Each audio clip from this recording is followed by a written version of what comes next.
జనంలోకి వచ్చేది ఇంకెప్పుడు కేసీఆర్? ప్రజల కోసం ఎలాగూ పోరాటం చేయరు. కనీసం పార్టీ కోసమైనా ఓ గంట కష్టపడలేరా? కారు గుర్తుకు ఓటేయమని కూడా అనని గులాబీ బాస్. కేసీఆర్ ప్రచారం లేకుండానే జూబ్లీహిల్స్ ఉప ఎన్నిక ప్రచారం ముగిసింది. కేసీఆర్ మళ్లీ ప్రజాక్షేత్రంలోకి రావడానికి ఇదే సరైన సమయమని స్వయంగా కేటీఆరే చెప్పుకున్నారు. ఆ మాటతో కేసీఆర్ ఇక ప్రజల్లోకి వస్తారనుకున్నారంతా. కనీసం ఒక్క కార్నర్ మీటింగ్లోనైనా పాల్గొంటారనుకుంటే ఫామ్ హౌస్కే పరిమితమయ్యారు. జూబ్లీహిల్స్లో బీఆర్ఎస్ అభ్యర్థి మాగంటి సునీతను గెలిపించాలని ఒక్క మాట కూడా మాట్లాడలేదు కేసీఆర్. కనీసం ఆ సందేశం కూడా పంపించలేదు. చేతిలో బీఫామ్, చేతికి చెక్కిచ్చి చేతులు దులుపుకున్నారు. ఇకనైనా కేసీఆర్ వస్తారని ఎదురుచూసిన కార్యకర్తలకు మళ్లీ గతానుభవమే ఎదురైంది. ముఖ్యమంత్రిగా తీరిక లేకున్నా సీఎం రేవంత్ రెడ్డి గట్టిగానే ప్రచారం చేశారు.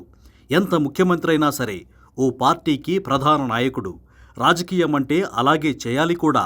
ప్రభుత్వాన్ని నడిపిస్తూనే రాజకీయాలు చేయాలి. కానీ కేసీఆర్ చేస్తున్నదేంటి? ఓ ప్రతిపక్ష నాయకుడిగా ఒక్క ప్రజా సమస్యపైనైనా పోరాడారా? ఎప్పుడో ఎండాకాలంలో బయటకొచ్చి జనాలకు కనిపించారు.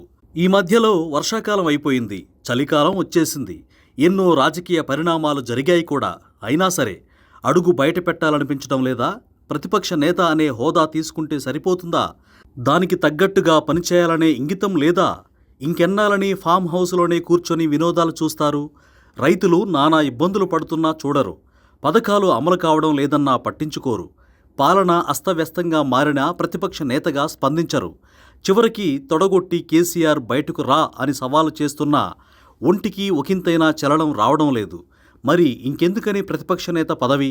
10 ఏళ్లపాటు అధికారం ఇచ్చారన్న కృతజ్ఞత ఏమాత్రం లేదు కేసీఆర్లో. ఒక్కసారి ఓటమి పాలైనందుకు ప్రజలపై కక్ష తీర్చుకుంటున్నట్టే కనిపిస్తోంది. తనను ఓడించి కాంగ్రెస్ను నెత్తిన పెట్టుకున్నందుకు తగిన శాస్తి జరిగిందని ఇంకా శాపనార్థాలు పెట్టుకుంటూ కూర్చున్నారు కాబోలు. ప్రజలు ఎటుపోతే నాకేందిలే అని ఫామ్ హౌస్లోనే ఒక రాక్షసానందం పొందుతూ కూర్చున్నారు. అయినా తెలంగాణ కోసం కొట్లాడిన వ్యక్తిగా రాష్ట్రానికి చీమ కుట్టినా స్పందించాలి. అది ఉద్యమకారుని లక్షణం.